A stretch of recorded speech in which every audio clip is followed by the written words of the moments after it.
Hello दोस्तों, बहुत बहुत स्वागत है अपने यूट्यूब चैनल हिंदी साहित्य की पाठशाला में।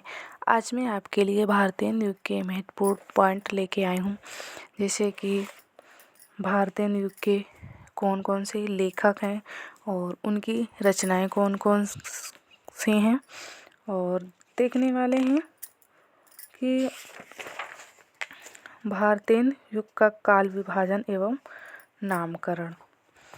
तो शुरुआत करते हैं। और ये class UGC NET JRF PGT TGT NVS KVS JDS जिनका सब्जेक्ट हिंदी साहित्य है, उनके लिए ये क्लास काफ़ी यूजफुल होने वाली है। तो देखते हैं भारतीय युग के महत्वपूर्ण तथ्य।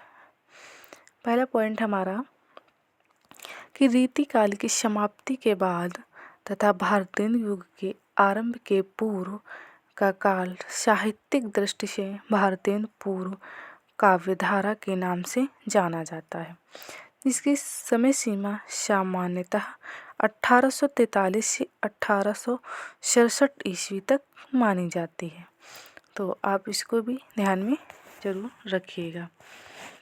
अब देखते हैं भारतीय युग का काल विभाजन एवं नामकरण। भारतीय युग का काल विभाजन एवं नामकरण। तो ये जो नामकरण किन किन विद्वानों ने किया और इसका समय भी हम लोग देखेंगे। तो सबसे पहले हैं हमारे विद्वान रामचंद्र शुक्ल। रामचंद्र शुक्ल जी ने क्या कहा है, कैसे नामकरण किया है भारतीय युग का। इन्होंने बोला है नई धारा प्रथम उत्थान। क्या है बोला है, नई धारा प्रथम उत्थान, और इसका समय माना है 1868 ईस्वी से 1893 ईस्वी।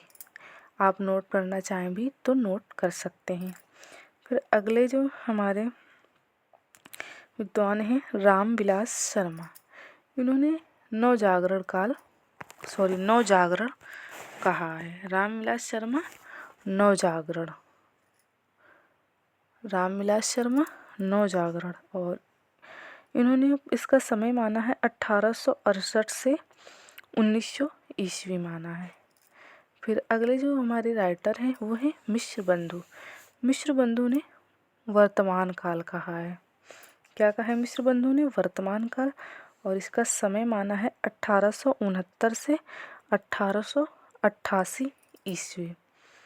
फिर इसके बाद में है राम कुमार वर्मा। राम कुमार वर्मा ने आधुनिक काल कहा है।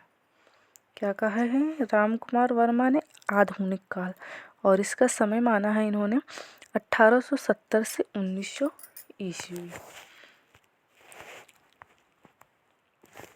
फिर इसके बाद में डॉक्टर त्रिभुवन सिंह। इन्होंने क्या कहा है, जागरण काल कहा है, जागरण काल, और इन्होंने इसका समय माना है 1857 से 1947 ईस्वी। फिर इसके बाद में डॉक्टर बच्चन सिंह ने पुनर्जागरण काल कहा है।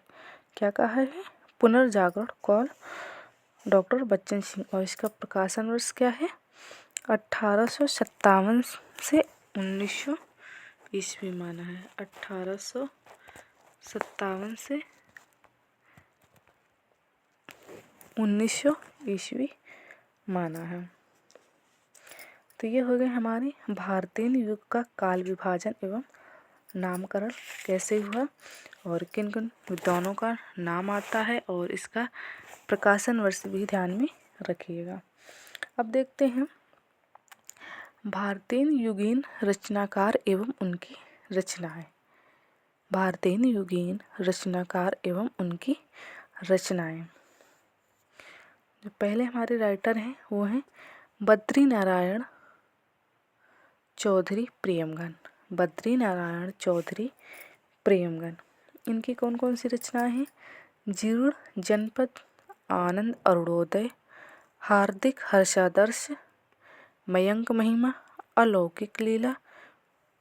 फिर इसके बाद में क्या है, वर्षा बिंदु, लालित लहरी और ब्रजचंद पंचक।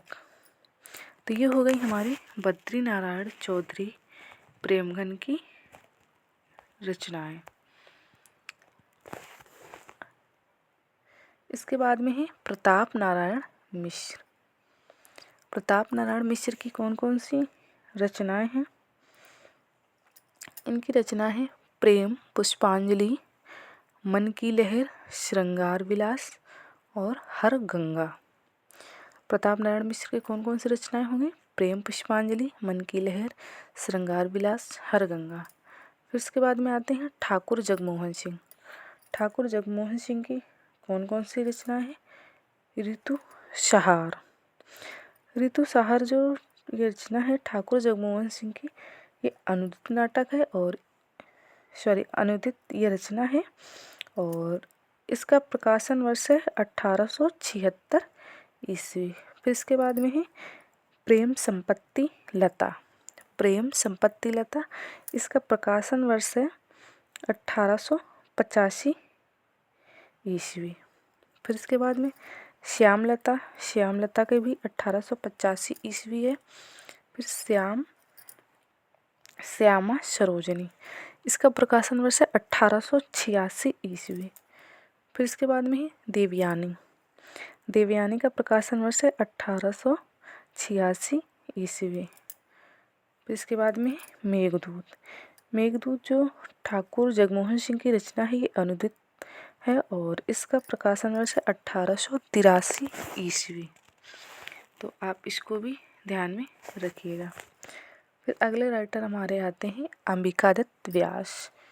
अंबिकादत्त व्यास की रचनाएं देखते हैं कौन कौन सी है। पावस पचासा।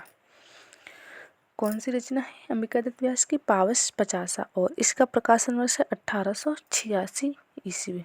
फिर इसके बाद में है सुकवि सतसई। इसका प्रकाशन वर्ष है 1887 ईस्वी। अगली रचना है अंबिकादत्त व्यास की हो होरी। हो होरी, इसका प्रकाशन वर्ष है 1891 ईस्वी। फिर इसके बाद में बिहारी बिहार। अंबिकादत्त व्यास की रचना है बिहारी बिहार और इसका प्रकाशन वर्ष है 1898 ईस्वी। फिर इसके बाद में राधा कृष्ण दास। राधा कृष्ण दास की दो रचनाएं मिलती हैं, भारत 12 मासा और देश दशा। राधा कृष्ण दास की दो रचनाएं हैं, भारत 12 मासा और देश दशा। फिर इसके बाद में राधा चरण गोस्वामी। इनकी रचना है नवभक्त माल। तो ये हो गई हमारे भारतीय युगीन रचनाकार एवं उनकी रचनाएं और ये परीक्षा की दृष्टि से काफ़ी इम्पोर्टेंट है। जैसे टीजीटी, पीजीटी, एनवीएस, केवीएस हो गया, जीडीएस। अगर आपका सब्जेक्ट हिंदी साहित्य है तो आपके लिए काफ़ी क्लास रामबाण सिद्ध होने वाली है। अगर आप हमारे चैनल पर पहली बार आए हैं तो चैनल को सब्सक्राइब और वीडियो को लाइक शेयर ज़रूर करें। मिलते हैं नए टॉपिक के साथ।